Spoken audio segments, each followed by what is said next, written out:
cover. So thanks everyone for attending. Thanks Miles, thanks Paul. We're focusing today on bootcamp number 1, which is around building and selling game-changing recurring revenue solutions. This is going to be the first of 9 sessions over the next 9 weeks, as Paul says, get us fit for Christmas.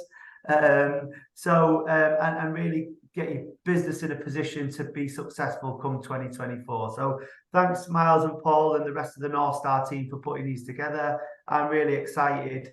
Let's kick straight into this one particularly. So we're focusing today just on RPO and MSP solutions. Clearly, recurring revenue can mean slightly different things to different people, be it contract, and we will be covering that again in the future. But we see the opportunity at the moment really is around this RPO and MSP piece, and we've got 2 experts on the webinar to talk about that. So I'm just going to jump in with you, Paul, if that's all right. Everyone's talking around consultative solutions at the moment and recurring revenue. So why do you think that is? Oh, Miles, I'll put that one to you, actually. Let's kick off with you. Okay, cool. No worries. Good afternoon, everybody. I think it's really timely that we're having this conversation today, because I've probably spent the last 3, 6, and in some cases 9 months dealing with a lot of fallout where people, I think, the sun's been shining on our industry for a very long time, hasn't it? It got so good. Let's just make so much money, and we're doing so well, and everybody's earning fortunes. And the reality is, when we're reliant on contingent recruitment, where it's, quite often no win, no fee, when the sun's shining, it just feels amazing, doesn't it? It's beautiful. You're just laying there soaking up the rays, just can't get any better. And then all of a sudden the dark clouds come across, and before you know it, you're sat on your sun lounger in your shorts, and the hailstorm starts, and it's bloody miserable. And I feel a lot of businesses are there right now. So the whole premise of moving away from this sort of contingent led recruitment that we do so much of, to get more into more consultancy based sort of selling. It's all about getting away from this sort of feast and famine approach for me. As an organization, if business owners, if you want to build a business, if you want to grow a business, it's hard to do when you can't really look forward beyond the next 2 or 3 months. Starting every month at 0, it's horrific. So for me, getting contracted revenue in place, having some of that revenue based around management fees rather than it all being based on success, it adds a lot of value. It gives us the ability to plan and to grow an organization in a more constructive way. I think importantly, and let's cut to the chase here, it's going to make your business a better business. It's going to add to your enterprise value. It's going to mean that at whatever point in the future where that organization is going to go through an event, whether that's employee ownership trust, which I know we talked about at the Power Hive event on Friday, whether it's a full or partial MBO, whether it's a trade sale, the reality is, we want that enterprise value to be as high as possible. And therefore, that's where, the big benefit of recurring revenue, contracted business sort of really comes in. That's really what it's all about for me. It stops us going mad and being reactive, and it allows us to be proactive. Is that a good sort of starter potential? Yeah, definitely. Yeah, no, that makes sense. And that planned revenue helps with growth, as was talked about on Friday. Yeah. As well as the sanity of the owners, as you say. So look, particularly on RPO, and if I used myself, Paul, we were having a conversation about this probably 6-9 months ago now, and my first thought was RPO, MSP, is that not for the big agencies of this world? I suppose, can you just expand on that and demystify that a little bit, please? Of course I can. Well, I'll go better than one. I'll give you a real life example which happened early this year with a lady that I know who owns her own recruitment business. She's got 7 heads. in the business. So, a nice sort of small boutique agency, very successful, good brand. And she presented in front of a panel on a particular topic around the labour market, and then built up a really good relationship with a business owner. And 2 years down the line, having built up that relationship, the business owner asked if she wanted to co-create a solution with the business. And she's now providing a RPO solution for that organization for around sort of 40 to 50 hires a year. And it's been a game changer. So it's absolutely transformed her business. I can probably say she's sleeping a little bit easier at night because she's not in that sort of feast and famine sort of mode that Miles talked about. And she's got it over the line. So I think, that's a real life example of an agency this year that has done that and achieved that. And, Miles and I support a number of different agencies, right from people with, a handful of heads right through to 110, I think, is the biggest client that we're working with at the moment. So I think, the opportunities are absolutely there. I think one of the key things as well to remember is, 61% of organizations outsource part of their business. So I think sometimes when we talk about outsourcing, we think about organizations outsourcing everything. And in some cases that's true, but that's the bit you hear about. 61% of organizations just outsource part of their business. And I think this is where it particularly plays into the market for the SME recruiter, because if you're in a particular department or function or site, then there's no reason why you can't go after that as an opportunity. And 76% of outsourced opportunities are for perm services, so it's RPO rather than MSP. So, if you're strong on the perm side, if you've got a very good footprint and relationship with a customer, there's absolutely no reason why you should be doing this at all. I've been on the receiving end of this. So I can remember working at Interquest fairly recently. And, one of our clients was Invesco. And I didn't see, we were in there, we were the main supplier, and I didn't see one of the top 5 competitors coming in, swooping in and, stealing that business, because I was sat on a fairly nice, lucrative piece of business. And I just wasn't proactive. And I can honestly tell you, when you have to go back to the business and tell everybody that you've lost one of your major accounts because you've not been proactive, which what it comes down to, it hurts, really hurts. And even to this day, I think about that day going back to the office and telling everybody, it still makes me wince, if I'm being honest with you. So I think for me, is it for everybody? I think it's absolutely for everybody. But there's got to be a couple of key components there. You've got to have really good relationships at the right level. So if you think about the opportunity, think about the example that I gave you, that owner had the right relationship at the right level. And that's an area where we sometimes struggle as recruiters, because we tend to be more in a transactional and functional level rather than strategic. So you've got to have the right relationships at the right level. You've got to have a decent sized client base, and you've got to be really good at delivering. So if you're good at delivery, you've got high fill rates, you've got good, decent client base, good client relationships, there's absolutely no reason why you can't do this. And I talk about the client relationships for one primary reason, because when we do the work for our program, but from experience, you always go looking where you've got existing relationships first, because you're going to be 60 to 70% successful selling to an existing client where you've got an existing relationship. Where you start going in cold, you're looking at 5% success rate. So you always go looking where you've got good relationships, track record of delivery, senior level stakeholder relationships as well. That's really critical. So if you've got those 3 components, I don't care whether you've got 3 heads, 4 heads, 5 heads, 60 heads, 100 heads in your business, you can absolutely do this. Okay. That's really helpful. Thanks, Paul. So where to start, I suppose? We've got a real captive audience on this webinar who want to know more. So I suppose as an agency leader, where would you start this process? I'll start with you, Miles. Start at the very beginning. I think that's a very good place to start. I feel like I'm going to break into song there. No, in all seriousness though, this, look, as recruiters, and I can speak about being a recruiter because I was one, and I've been working supporting agencies for the last sort of 20 years as an external consultant. So there's got to be real purpose behind this. This isn't a shiny new thing. This isn't something we're going to pick up and put back down again. Because if we don't do it well and don't do it right, it will fail. Okay, and it will just suck time out of your diary, and it'll be the biggest waste of money you've ever seen. So it needs to be done well, and it needs to be done right. So where do we start? Where do we start with anything? We start with strategy.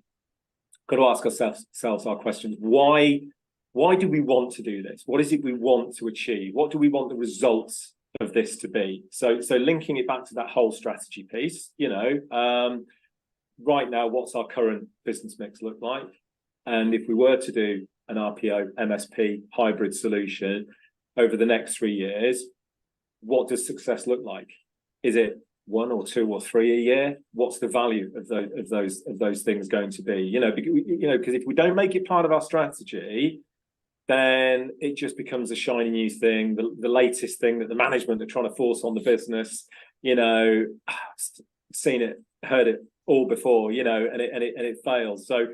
So getting it really clear in our mind of what do we want to achieve, what does success look like? That's a great starting point. And leading on from that, think about, is this going to be something we do because we want to go on the defense? We want to protect some of our clients where we've got good relationships, we feel we've got good, strong relationships, but actually there's nothing stopping them, having their head turned by somebody prettier than we are, maybe, and going off on a date with somebody else when we thought they were sort of like wedded to us. So do we want to be defensive? And that's where I think, RPO MSP can really be good. It allows us to put a really good protective barrier around clients and bring them even closer than they are already. Stop them being under attack from all those other contingent agencies that are out there. Or do we want this?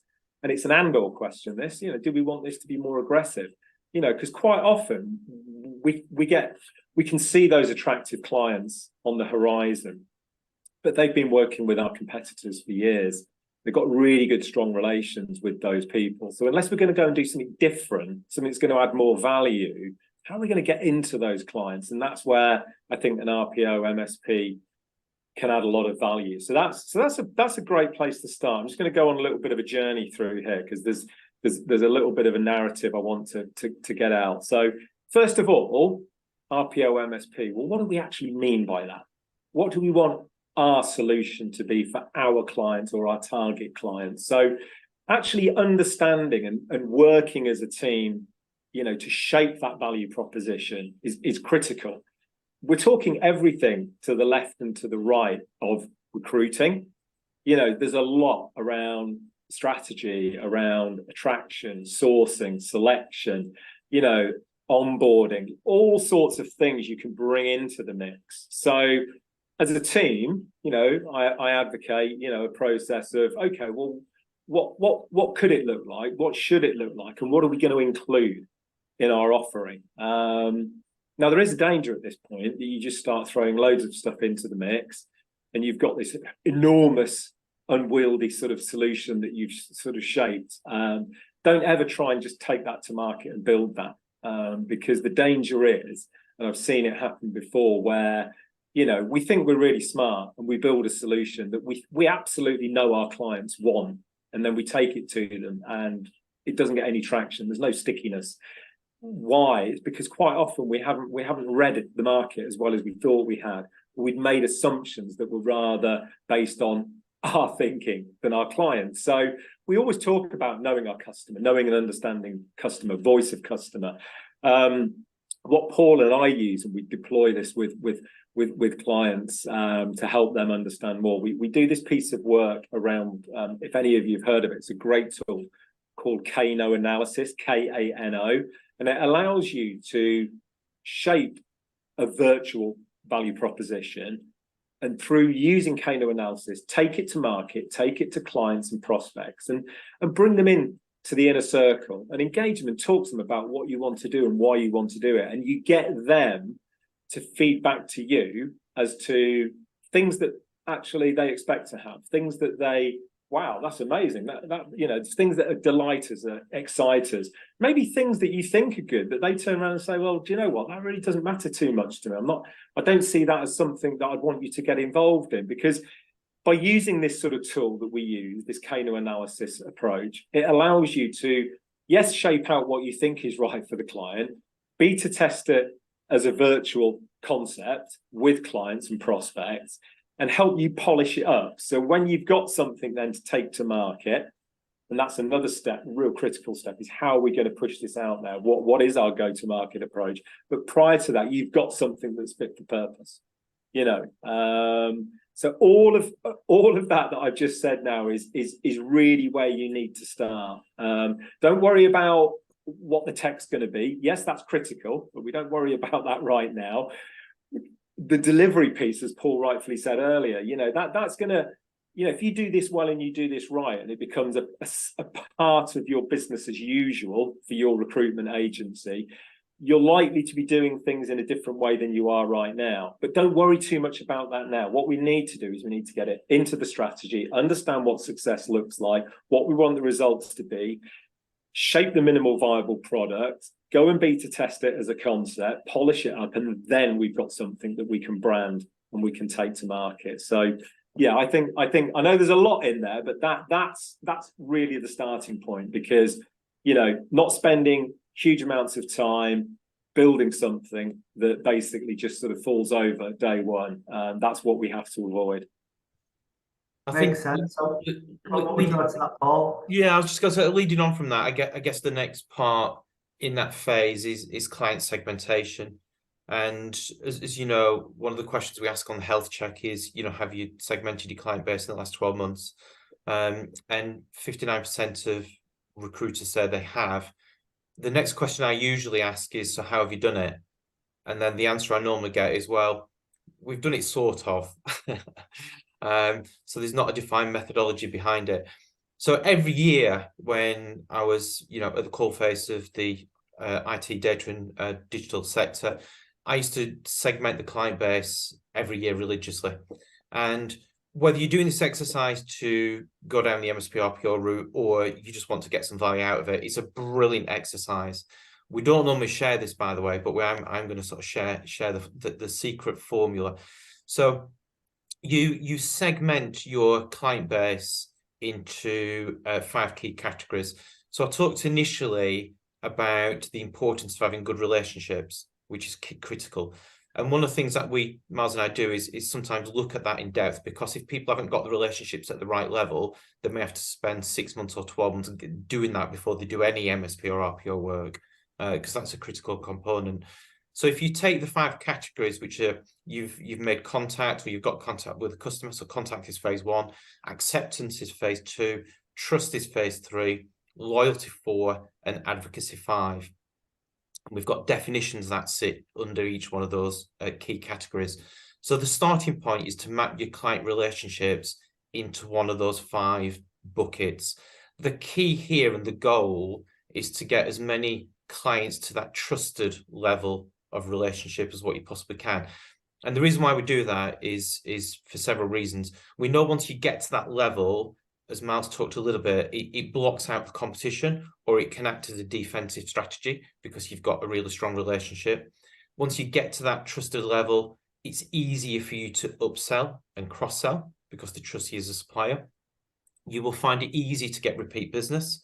It's easy to do business with those clients when you've got a trusted level type relationship. And over and above that, once you get to that level, if ever you make a mistake, you tend to get a second chance. Whereas when you're at the contact or acceptance stage, you're really a transactional supplier and the power's in the customer's hands and not yours. So, you know, loads of good reasons there why you should get to that trusted level stage. Once you've mapped your customers into one of those 5 buckets, we then look at what you get from the relationship. So, you know, in terms of vacancies, do you get exclusivity? Are they in your swim lane? Are they decent margins? Do you have a high fill rate, coming back to the delivery bit? And can you recycle the candidates? So there's some real key business drivers there in terms of coding each client against that second piece of definition and category work. And the last one we use is the Boston Matrix. So looking at where the customer's going, are they in that rising star box? Are they in the question mark? Or are they in one of the other two categories? So once you've used that 3-strike criteria, then you end up with a big matrix on a wall of your clients spread out everywhere. And it gives you a real indication of where you need to spend your time and where you need to spend the time to critically get the right return on investment back from spending that time. So you can't spend your time with every customer, and you don't want to go chasing every customer, because some you'll have a better chance of converting from a recurring revenue perspective than others. So understanding where to go is really important. And Mal's just talked a little bit about the Kano analysis there. One of the next phases we do once you've mapped your customer out on the wall and done the client segmentation is understanding where to take your Kano analysis and beta testing it, because you'll want then to go and have those conversations with those customers about testing whether they think that your product design is going to, as Mal said, really delight them or excite them, or whether the things that you've come up with that they, never want to buy or pay for. So it's a really important piece of exercise, is that segmentation. I can honestly only tell you the feedback that we get from clients where we run this process is phenomenal. And we've just completed one recently, and the quote, well, it's on our website because she gives a testimonial. And but what the MD said was that whilst the purpose was ultimately to go after the MSP and RPO clients, it's helped the wider business understand where to spend the time and where and how to develop the relationships. So that's a really key piece of business for us, is doing that segmentation. And I think the last piece for me, in terms of why, where to start, is just starting to think about why the customer might outsource. Is it around, speed to hire? Is it around their ability to ramp up and ramp down? Are they struggling to get investment? Are they struggling with CapEx and OpEx? Is it headcount? Is it skill set? Is it, talent pooling? And the one thing that we sometimes forget is that sometimes it can be about revenue. So, I did a piece of internal work for a global engineering firm at the start of the year. And what we uncovered through doing some of the analysis is that by not having people in the business, it was going to cost €1,000 per day, because some of these people are being charged out to customers in terms of revenue generating roles. So sometimes it's about revenue generation as well. So that was probably, for me, where I'd follow on after the piece that Miles has just said. Miles, have I missed anything there? I think that's the sort of I think you've covered it all really well. One thing I would add, and it's probably not where do we start, but something that will follow very quickly off the back of this, and it actually runs in parallel with the whole Kano analysis piece, is you're going to need to sell in a different way. We've got an approach that is a very detailed, granular, structured sales methodology around solution sales and strategic sales. So there will, again, we talked about the shift in terms of the way you deliver RPO MSP will differ from the way you deliver your spot business, contingent business. The way that you will go and sell and engage clients will be a very different, more structured methodology and approach to secure that. Because building a strategic pipeline compared to a tactical pipeline is like chalk and cheese. We're not talking quick wins. There might be some low-hanging fruit. There might be some quick wins. But what we say to all of our clients that we do this with is, you will see a significant return on investment in years 2 and 3. You may see some return on investment in year 1, but it takes time to build this up. This isn't about, oh, look, there's 5 MSPs and 7 RPOs we're going to go and do tomorrow. It doesn't work like that. It takes time to build. So, yeah, that whole strategic sales piece that we do is a big chunk of work that we do with clients on that as well, because it's important, again, that there's structure, there's methodology, consistency in what we're doing and how we're doing it, and getting sometimes even teams of people involved to map clients out, because we'll be selling at multiple levels, not just to our warm and friendly relationships that we've got right now with hiring managers and HR. We'll need to infiltrate at higher levels, more strategic levels within those organizations, the people who can sign this big stuff off. That's yes, that's the work as well. But I think that pretty much sums it up. Thanks, Miles. Well, that leads nicely probably into a question here around the obstacles. So, clearly you mentioned time, and we know recruitment owners and certainly people who work in recruitment aren't the most patient. So I think that's one obstacle. The other thing that I'm picking up, we talked about the kind of skill and knowledge level within a business to be able to have these higher level strategic conversations. But clearly that's something that can be overcome with training. What other obstacles, Paul, do you see to kind of getting this running in people's businesses? I think mindset's a big one. And Miles just touched a little bit there upon the expectation around, you know, what you're trying to achieve, you know, by when and how. So I think that's a key barrier. I think the second one is, as recruiters, we're used to being recruiters, right? But the recruitment process that we do as an agency is that part of a process that is that long.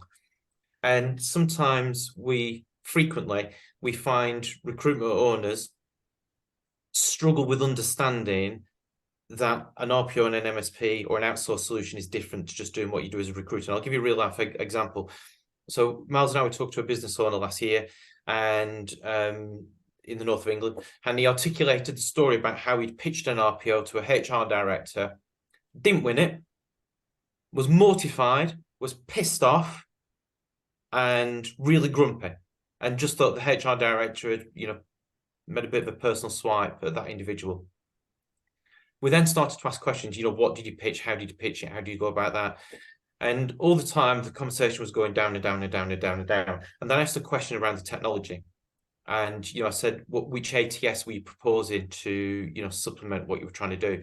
And the individual looked at Miles and I and said, what do you mean ATS? We were using our CRM. I was like, oh, so all the candidates were going into your database? And he said, yeah. I was like, well, that's the icing on the cake for me, because that is not an RPO solution. That's a recruitment agency solution, polished and badged up as an RPO. And if the HRD was experienced, no wonder that she saw through it. So that shifting your mindset and understanding the language is completely different is one of the big barriers. The second one is time. I've got to repeat it. I know you said it, but you're absolutely right. You know, people want this and they want it straight away. It can take time. If you haven't got those right relationships at the right level, you've got to do some groundwork first, and you've got to be patient. The last part that I'd probably just say is it's about following the process. And again, recruiters tend to look to cut corners. You can't do this if you want to do it right. You've got to go through a methodical process and do it in the right way, and layer up your knowledge and the product offering, and take your time, but do it really well. Because in some of these cases, you only get one opportunity to pitch. And if you miss it, the door's then shut for a period of time. So you've just got to make sure, you know, when that door's open, you go with one bullet and the bullet hits. You can't afford to miss. I think those are probably the key points for me. And the last one is probably just, and Miles talked about it, it's just recruitment owners last year were saying that they were too busy to look at building RPO and MSP solutions genuinely. And now they're saying time's so tight and business is so tight, they can't afford to take the foot off the gas with filling roles. So it's like, well, you're damned if you do and damned if you don't. So you just need to make a decision. Do you want to do it at DNR? But, you know, 6-10% of recruitment owners are saying that they're either planning to do this or they are doing it. So everybody wants it, but they may not necessarily want to go through the pain and the time and the cost. The biggest cost is the internal cost, by the way, and the cost of absolutely doing this. But I can only say, having done this multiple times, you know, for myself and my own organizations that I worked for at that time and work with agency owners, it's an absolute game changer once you get one over the line, because it's easy then to build upon that.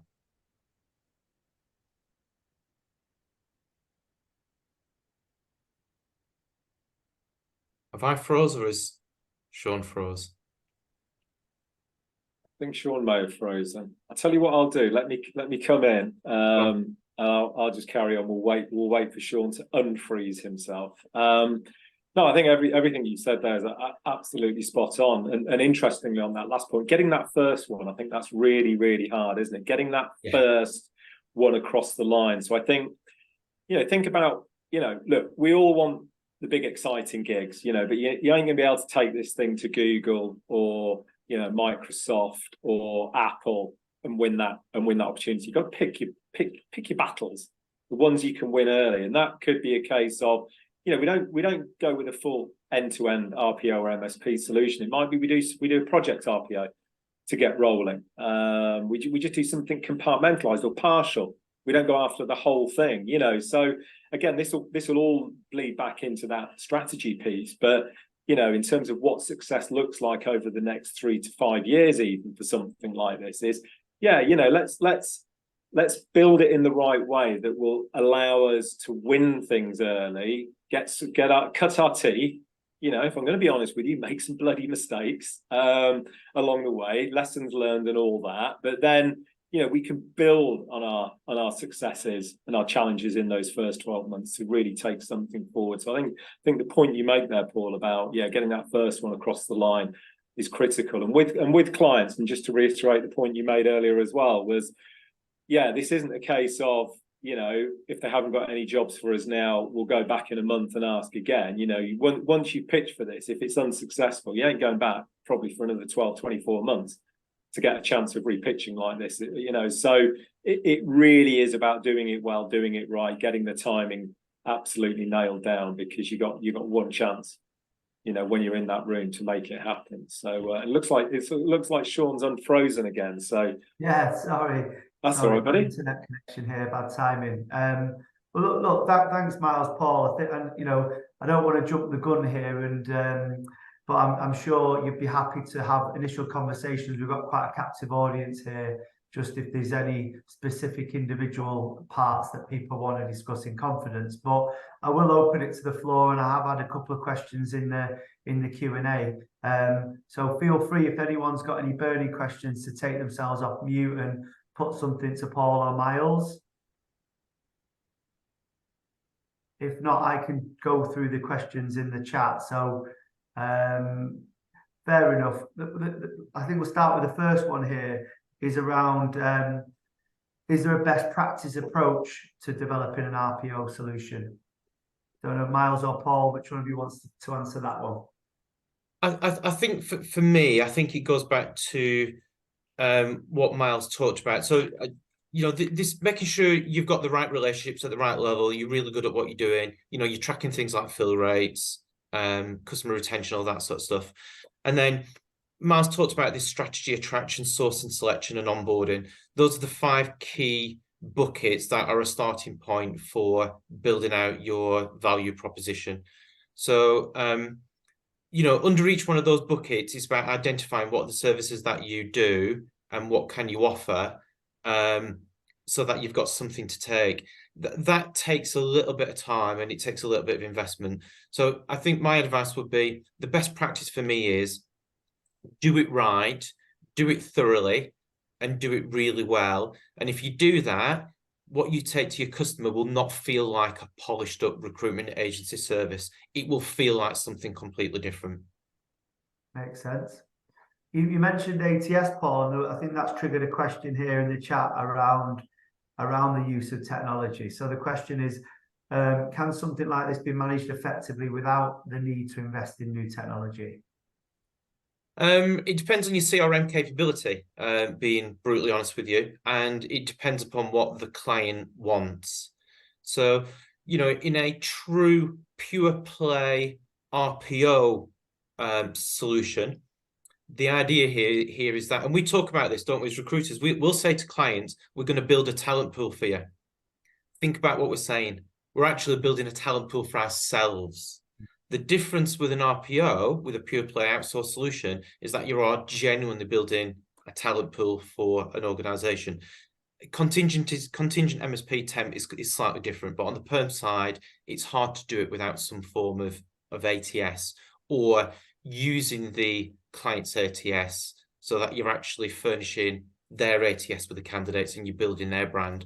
And I use this simple analogy, you know, when we submit 3 candidates as an agency, when we submit 3 candidates to an organization, one might get the job, we've got the other 2. When you're doing that, when you work for internally, those 3 go into the talent pool for that organization. They're not for an agency. So these are reasons why when I sometimes work with organizations, which is really insightful, by the way, you flip the coin and you're trying to think of all the reasons why not to use agencies. If you use the same mentality, then it helps agency owners work out what's going on internally and how to pitch these services and solutions. But to answer your questions, it depends upon if you're doing a partial RPO, you can probably get away without some form of technology, but you may use the client's technology. But if you're doing a pure play outsourcing arrangement on the perm side, if the client hasn't got something, it's hard to do it. But that's the opportunity, right? So there is a Japanese firm, global Japanese firm. They sponsor or did sponsor Coventry Football Club, global brand. And I worked with that organization. They didn't have an ATS, and I actually went out and got them an ATS, and they procured for the ATS through me as a recruitment agency supplier. So it meant that I actually had that relationship locked down, because one, I was providing the services, but second, I had the technology, and they couldn't get that technology without getting it from me. So there are really smart and clever ways to use technology to make sure that you remain as sticky with that organization as what you possibly can, and make it as hard for them to leave you as what you possibly can. Makes sense. Thanks, Paul. Can I sorry to interrupt, Miles. Sean. Yeah, jump in. Sorry, just to add off the back of that, there's a lot of tech out there, and there's really good tech out there that's software as a service, that's monthly license based. So this isn't about, oh my God, there's this huge piece of tech that's going to be really difficult to plug in, and we've got to do integrations. Honestly, there's great stuff out there that you can deploy, as Paul said that he did with that previous client. Deploy it on the client side. That's where the real value add can be, and they'll love you for it, that you've given them some, because most HR systems they're not built for recruiting. So although they say, oh, we've got an HR piece of technology, it won't do what they need it to do for an RPO solution. There's some great stuff out there, and again, it's just part of what we can do is find the right tech to plug in to make it work, and it's software as a service, cheap as chips. It really is. Thanks.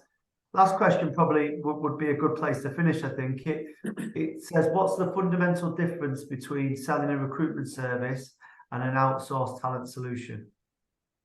Well, I think, for me, one of the big overused words within the industry is consultant. Everybody seems to call themselves a consultant, and nobody does. Nobody's consultative. If I step out my door, get on my bike, and get hit by the tractor going up the lane where I live, and I get taken to hospital, I don't get just given some painkillers and sent home. They do some proper analysis on me, and they ask me questions.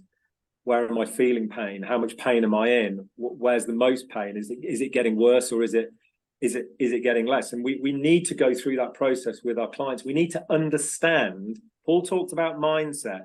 We've got to get ourselves, pull our head off, get our recruiter head off, and get our talent acquisition head on, and start thinking with clients, start engaging with clients, talking about where their challenges, where their issues are, where their opportunities might be, time to hire, cost per hire, quality of hire, diversity and inclusion, managing process, understanding the talent pipeline within their organization. There's all those sorts of questions that as recruiters we don't normally sort of get too involved in.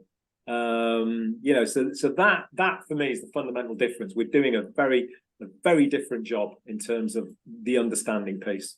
I'd just add one other point, which I think is really important, Miles, which we've been talking to a customer about this morning. It's just understanding what they do internally, because this is where the business case can reach a tipping point in terms of whether it stacks up or not.